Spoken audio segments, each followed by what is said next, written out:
Sepanjang Ramadan ini, menurut kemampuan yang ada pada diri kita, kita telah berusaha mengisi waktu dengan berbagai kegiatan ibadah. Sejak puasa itu sendiri, iktikaf di masjid, tadarus Al-Quran, melaksanakan sholat tarawih, menyantuni yatim, berbuka puasa bersama, dan seterusnya. Sungguh pun demikian, kita harus tetap melakukan muhasabah. Karena pada dasarnya, ibadah merupakan satu keseluruhan yang bisa saja dirusak oleh hal-hal lain di luar ibadah itu sendiri. Pada kesempatan sore ini, saya ingin menyampaikan sebuah hadis. Diriwayatkan oleh Imam Ad-Dailami dari Addi bin Hatim, bahwa Rasulullah SAW bersabda, "Sittatu asya'a tuhbitul a'mala." Ada 6 perkara yang dapat merusak suatu amal. Merusak sholat kita, merusak puasa kita, merusak zakat kita, merusak bahkan haji kita, dan seterusnya. Inilah yang harus kita waspadai. Kita merasa kita sudah melakukan amal begitu banyak, tahu-tahu dirusak oleh hal-hal lain yang ada pada diri kita. Apa 6 perkara yang merusak amal itu? Yang pertama, al-ishtighalu bi'uyubil khalqi. Seseorang yang terlalu sibuk mencari-cari aib, mencari-cari kekurangan orang lain. Sekarang ini, oleh budaya kita, mencari dan membicarakan kekurangan orang lain bukan lagi hal yang tabu. Dikorek, dicari, kemudian berakhir dengan fitnah, dan begitu seterusnya. Dan itu merusak nilai amal yang kita kerjakan. Sibuk dengan mencari aib orang lain, lalu lupa kepada kekurangan dirinya sendiri. Bukankah dalam hadis lain Nabi mengajarkan, "Tuba liman syaghalahu aibuhu an uyubin nas." Beruntunglah orang yang kekurangan pada dirinya menyebabkan dia sibuk sehingga tidak sempat lagi mencari-cari kekurangan orang lain. Tapi sebaliknya, celaka benar orang kalau waktunya habis dengan kesibukan mencari aib dan kekurangan orang lain, lalu merupakan aib dan kekurangan yang ada pada dirinya sendiri. Pemirsa TV7 yang berbahagia,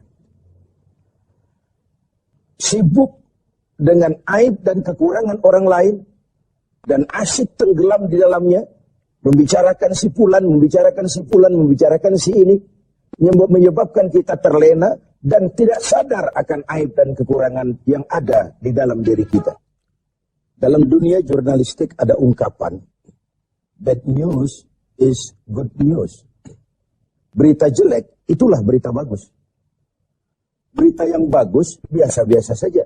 Tapi berita jelek kalau diangkat, dikemas sedemikian rupa, bisa jadi berita bagus, menarik, kejutan, menimbulkan rasa ingin tahu, dan begitu seterusnya.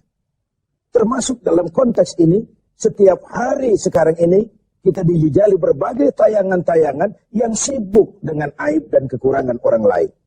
Sehingga mengakibatkan itu lalu menjadi budaya kita, dan hal-hal yang tabu tidak lagi dianggap tabu. Hal-hal yang sebenarnya memalukan sudah dianggap tidak memalukan. Sementara sedikit sekali contoh dan pelajaran yang bisa diambil dari hal-hal seperti itu. Karena itu, dengan melaksanakan ibadah Ramadan, kita juga harus mawas diri. Jangan sampai terjebak di dalam kegiatan istighal bi'uyubil khalqi. Sibuk mencari aib dan kekurangan orang lain. Sampai melupakan kekurangan dirinya sendiri. Yang kedua, yang bisa merusak amal itu adalah wa qaswatul qalbi. Orang yang keras hati. Hatinya itu kasar, keras. Beruntung kita kalau oleh Allah diberikan hati yang lembut, yang peka, cepat menerima kebenaran. Sebuah contoh, Sayyidina Umar bin Khattab, orang yang diberikan hati yang keras, tapi mudah menerima kebenaran, cepat menerima kebenaran. Dia yang dimaksud qaswatul qalbi ini, sudah hatinya keras, kasar, dan tertutup untuk menerima kebenaran. Hatinya itu degil, hatinya itu tertutup, cupik, seperti katak di bawah tempurung. Tidak mau menerima kebenaran. Nah, Tatkala kita tidak mau menerima kebenaran, lalu kita merasa kitalah yang paling benar. Banyak sekali dalam perjalanan hidup ini orang-orang yang kemudian terjebak menjadi pemilik kebenaran. Mengklaim yang lain salah semua, cuma dia saja yang benar. Akhirnya juga terjebak pada hati yang keras dan kasar seperti tadi. Hati adalah raja dari kerajaan tubuh manusia. Sementara anggota badan kita yang lain cuma prajurit saja. Kaki hanya berjalan, tangan hanya mengambil, mata hanya melihat, telinga hanya mendengar. Kalau hati cenderung dan memerintah ke arah situ. Maka benar ketika Nabi bersabda, kalau baik hati, baiklah seluruh badan. Kalau rusak hati, rusak jugalah seluruh anggota badan yang lain. Qaswatul qalbi. Yang ketiga yang merusak amal itu adalah wahubbud dunia. Orang yang terlalu cinta kepada dunia. Saya menggunakan kata terlalu, karena cinta kepada dunia bukan hal yang salah. Sepanjang dunia itu kita jadikan sebagai alat untuk mencapai tujuan jangka panjang, yakni akhirat dan ridho Allah. Tapi terlalu, sehingga dia berurat dan berakar di hati, dan kita sulit melepaskannya, ini akan bisa merusak amal. Sebab apa? Kalau kegiatan hidup kita sudah dipacu oleh hubbud dunia, cinta dunia yang berlebihan. Cinta dunia itu include cinta pangkat, cinta jabatan, cinta harta, cinta pujian, dan sebagainya. Kalau itu sudah overload, sudah berlebihan dalam hidup kita, kita cenderung melakukan hal-hal yang menghalalkan segala cara. Dan ini akhirnya akan merusak nilai amal yang sudah kita kerjakan. Bukankah ini memang penyakit kita? Hubbud dunia, terlalu cinta kepada dunia, lalu menjilat ke atas, injak ke bawah, sikut kiri, kanan. Masa bodoh teman jadi lawan, lawan jadi teman, asal bisa menggapai target dunia. Akhirat urusan nanti. Yang penting yang sekarang. Padahal yang nanti itu ditentukan oleh yang sekarang ini. Kalau beginilah cara kita mencapai tujuan, kita sudah merusak yang nanti itu juga. Karena itu, cinta kepada dunia secara berlebihan dapat merusak nilai amal kita. Inilah Ramadan, di mana kita menghadapi renungan-renungan bahwa dunia sesuatu yang bersifat sementara.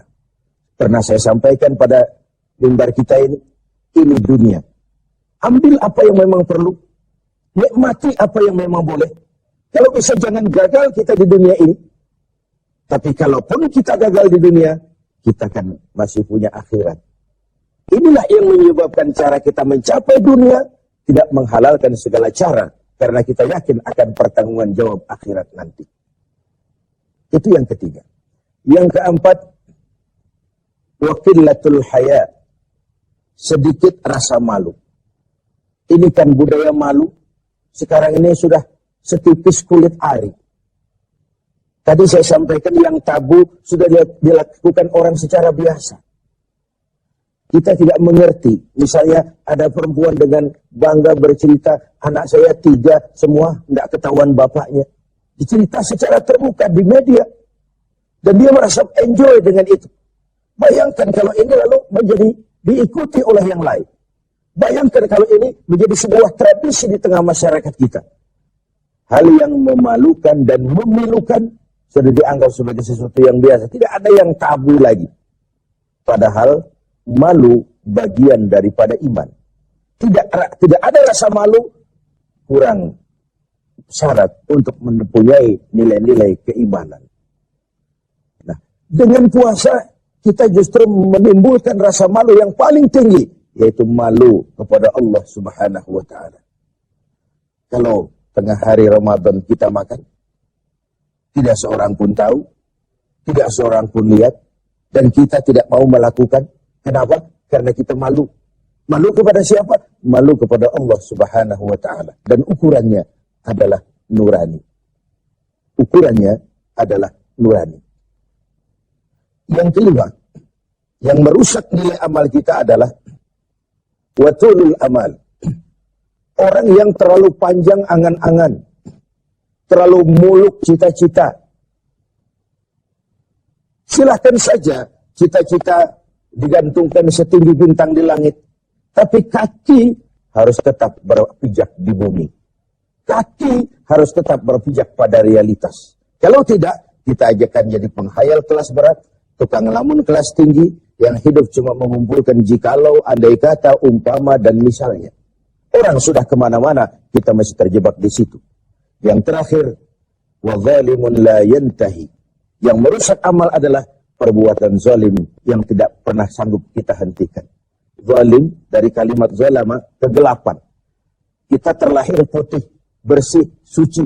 Kitalah yang menghitamkan diri kita sendiri dengan perbuatan-perbuatan yang menentang Allah. Dan itu artinya kita zalim kepada diri kita sendiri. Semoga kita dapat menjaga diri dari hal-hal yang merusak